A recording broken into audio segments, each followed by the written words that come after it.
முருகன் அருளால் அனைவரும் நன்றாக இருப்பீர்கள். ஸ்ரீ சௌடாம்பிகை ஜோதிடம் நேயர்கள் அனைவருக்கும் ஜோதிடர் ஜெய தமிழ் செல்வனின் அன்பு வணக்கங்கள்.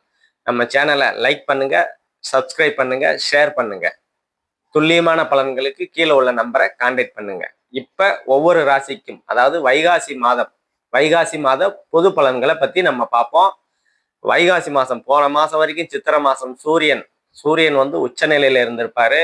இப்ப அதாவது தமிழ் மாதத்துல வைகாசி மாதத்துல ரிஷப ராசிக்கு பயிற்சி ஆகுறாரு. ரிஷபராசி சூரியன் புதன் ரிஷபராசியில இருப்பாங்க. இதை வந்து சூரியனும் புதனும் இணையிறது புத ஆதித்ய யோகம் அப்படின்னு சொல்லுவாங்க. இது வந்து கன்னி ராசிக்கும் மிதுன ராசிக்கும் நல்லது. அதாவது புதனோட ராசிக்காரங்களுக்கு ரொம்ப நல்லது.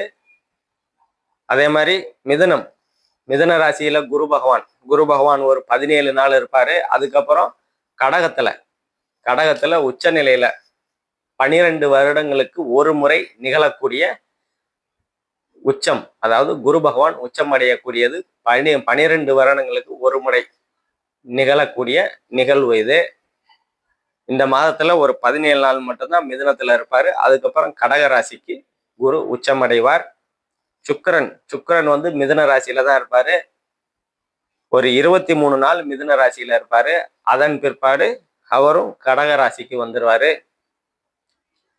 கேது பகவான் வந்து சிம்ம ராசியிலையும், ராகு பகவான் கும்ப ராசியிலையும் இருப்பாரு.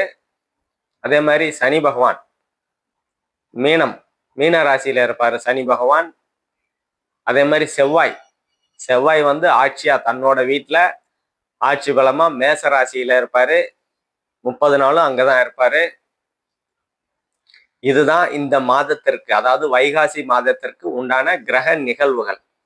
இதை வச்சு ஒவ்வொரு ராசிக்கும் இந்த மாதம் பொது பலன்கள் எப்படி இருக்குது, ஒவ்வொரு ராசிக்கும் தனித்தனியா பார்ப்போம். விருச்சக ராசி நேயர்கள் அனைவருக்கும் வணக்கம். விருச்சக ராசியோட ராசி நாயகன் செவ்வாய் வந்து ஸ்தான பலமா இருப்பாரு. இந்த காலகட்டத்துல உங்க ராசிக்கு 6ஆம் இடத்துல ஸ்தான பலமா இருக்கிறது நல்லது. ஆனாலும் உங்க விருச்சக ராசிய குரு பகவான் உச்ச குருவாகி பார்ப்பாரு. 12 வருடங்களுக்கு ஒரு முறை நிகழக்கூடிய நிகழ்வு இது.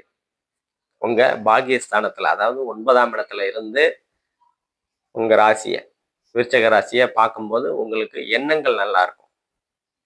ரொம்ப நாளா ஒரு செயலை செய்யணும் அப்படின்னு நினைச்சுக்கிறீங்க அப்படின்னா அந்த செயலை செய்யக்கூடிய உத்வேகம், தன்னம்பிக்கை, தைரியம் அதெல்லாம் வந்து இந்த காலகட்டத்துல உங்களுக்கு குரு பயிற்சிக்கு அப்புறம் ஒரு நல்ல விதமா உங்களுக்கு கண்டிப்பா இருக்கும்.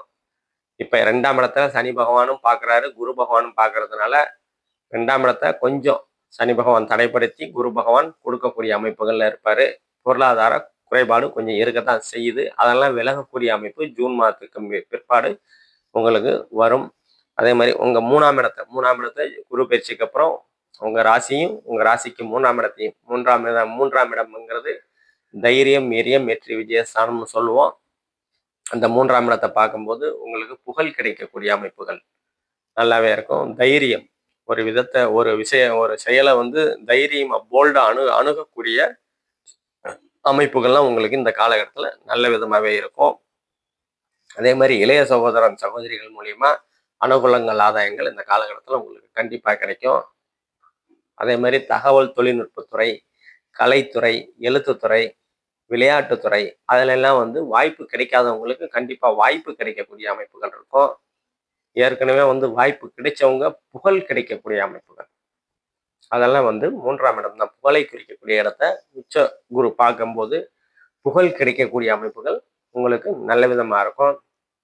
அதே மாதிரி 4ஆம் இடத்துல குரு பகவான் இருக்கிறதுனால தாயார் உடல்நிலையில கொஞ்சம் கவனமா இருக்கிறது நல்லது. இப்போ ஜூன் மாதம் வரைக்கும் ஒன்றும் பிரச்சனை இல்லை. குரு பார்வையில் இருக்கிற வரைக்கும் ராகு பெரிய அளவுகள் பாதிப்புகளை ஏற்படுத்த மாட்டாரு. ஜூன் மாதத்திற்கு பிற்பாடு தாயார் உடல்நிலைகள்ல கொஞ்சம் கவனம் தேவை. மாணவர்கள் கல்வியில், ஏன்னா 4ஆம் இடம் வந்து கல்வி ஸ்தானம்னு சொல்லுவோம், கல்வியில கொஞ்சம் கவனமா இருக்கிறது இந்த காலகட்டத்தில் உங்களுக்கு நல்லது. தாய்வழி உறவுகள்னால கொஞ்சம் சிறு சிறு மனக்கசப்புகள், கருத்து வேறுபாடுகள் வந்து விலகக்கூடிய அமைப்புகள் உங்களுக்கு இந்த காலகட்டத்தில் இருக்கும். அதே மாதிரி 5ஆம் இடத்துல சனி பகவான் இருந்திருக்காரு. 5ஆம் இடம் வந்து குலதெய்வம், பூர்வ புண்ணியம், புத்திர சந்தானம்னு சொல்லுவோம்.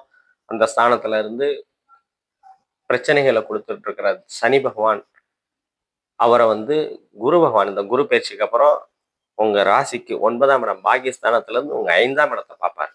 சனி கொடுத்து வந்த தடை தாமதங்கள் எல்லாம், அதாவது குழந்தை சார்ந்து ரொம்ப நாளா திருமணம் ஆச்சு, குழந்தை இல்லை அப்படின்ற அமைப்புகள் இருந்ததுன்னா அந்த குரு பார்வையினால இருக்கிற சனி, குரு பார்த்த சனி குழந்தையை கொடுப்பாரு அப்படின்ற அமைப்பு வரும். ரொம்ப நாளா திருமணமாகி குழந்தை இல்லாதவங்களுக்கு கண்டிப்பா புத்திர பாக்கியம் உண்டாகக்கூடிய சூழ்நிலைகள் உங்களுக்கு கண்டிப்பா நல்ல விதமா இருக்கும். 6ஆம் இடத்துல செவ்வாய் தனிச்சிருப்பாரு. தனிச்சு இருக்கிறது நன்மை. உங்க ராசிநாதனாகி ஸ்தான பலமா இருக்கிறது ஒரு விதத்துல உங்களுக்கு நன்மை. 6ஆம் இடத்தை கடன் நோய் எதிரி ஸ்தானம்னு சொல்லுவோம். வேலைகள்ல சிறு சிறு குழப்பங்கள், கருத்து வேறுபாடுகள் இருக்கும். அதெல்லாம் வந்து கொஞ்சம் பக்குவமா கடந்து போறது உங்களுக்கு நல்ல விதமா இருக்கும். ஆனா கடன்கள் தீரக்கூடிய அமைப்புகள் இந்த காலகட்டத்துல கடன்கள் தீரக்கூடிய அமைப்புகள் உங்களுக்கு இந்த காலகட்டத்துல இருக்கும்.